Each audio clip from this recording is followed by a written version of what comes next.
پیر کے روز ہزاروں بے گھر فلسطینیوں نے اس وقت جنگ زدہ غزہ کی پٹی کے شمال کی طرف نقل مکانی شروع کی جب اسرائیل اور حماس نے اعلان کیا کہ انہوں نے مزید 6 اسرائیلی یرغمال رہا کرنے پر اتفاق کیا ہے۔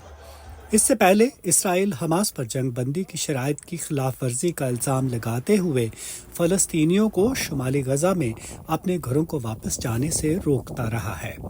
خبر رساں اداروں کی فوٹیج سے ظاہر ہوتا ہے کہ ہزاروں فلسطینی اپنا چھوٹا موٹا سامان اٹھائے ساحل کے ساتھ شاہراہ پر شمال کی طرف جانا شروع ہو گئے۔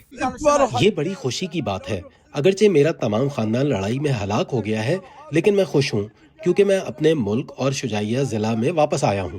میں خوشی محسوس کر رہا ہوں۔ خدا کا شکر ہے کہ ہم غزہ اور شجاعیہ واپس آنے کے قابل ہوئے ہیں۔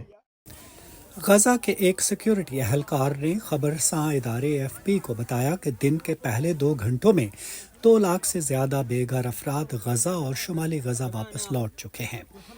فلسطینی جو 1 سال سے زیادہ عرصے سے خستہ حال کیمپوں اور سکولوں میں پناہ لیے ہوئے ہیں، اپنے گھروں کو واپس جانے کے لیے بے چین ہیں، لیکن واپسی کی خوشی کے ساتھ ساتھ انہیں سال بھر سے زیادہ کی جنگ میں ہونے والی تباہی کی وجہ سے شدید صدمہ بھی ہے۔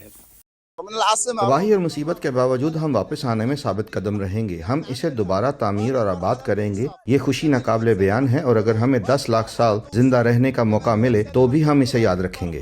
اگر انہوں نے ہمیں گھر واپس جانے کے لیے کہا کہ رینگتے ہوئے جائیں تو ہم رینگتے ہوئے اپنی سرزمین، اپنے گھر اور اپنی جائے پیدائش واپس جائیں گے۔ یہاں اپنے لوگوں کے ساتھ دوبارہ ملنا بہت خوشی کی بات ہے۔ حماس کے زیر انتظام سرکاری میڈیا آفس کے مطابق غزہ شہر اور شمال میں واپس آنے والے خاندانوں کو پناہ دینے کے لیے 1,35,000 خیموں اور پناہ گاہوں کی ضرورت ہے۔ ایسے میں جب فلسطینی واپس گھروں کو لوٹ رہے ہیں، اسرائیلی جیلوں میں 19 اور 23 سال گزارنے کے بعد رہا ہونے والے 2 سابق فلسطینی قیدی مغربی کنارے میں اپنے رشتہ داروں اور دوستوں کے ساتھ دوبارہ مل کر اپنی خوشی منا رہے ہیں۔ یہاں پوری ایک نئی نسل آ چکی ہے۔ میں انہیں جہاں تک ممکن ہے جاننے کی کوشش کر رہا ہوں۔ کوئی شک نہیں، یہ ایک شاندار نسل ہے۔ مجھے احساس ہے کہ جیل میں 23 سال گزر چکے ہیں اور دنیا رکی نہیں اور میرا انتظار نہیں کرے گی، لیکن خدا نے چاہا تو ہم دوبارہ معاشرے کا حصہ بنیں گے۔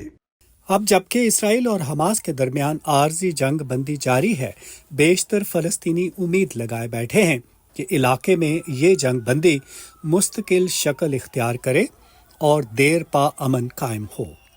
ندیم یعقوب، وائس آف امریکہ، واشنگٹن۔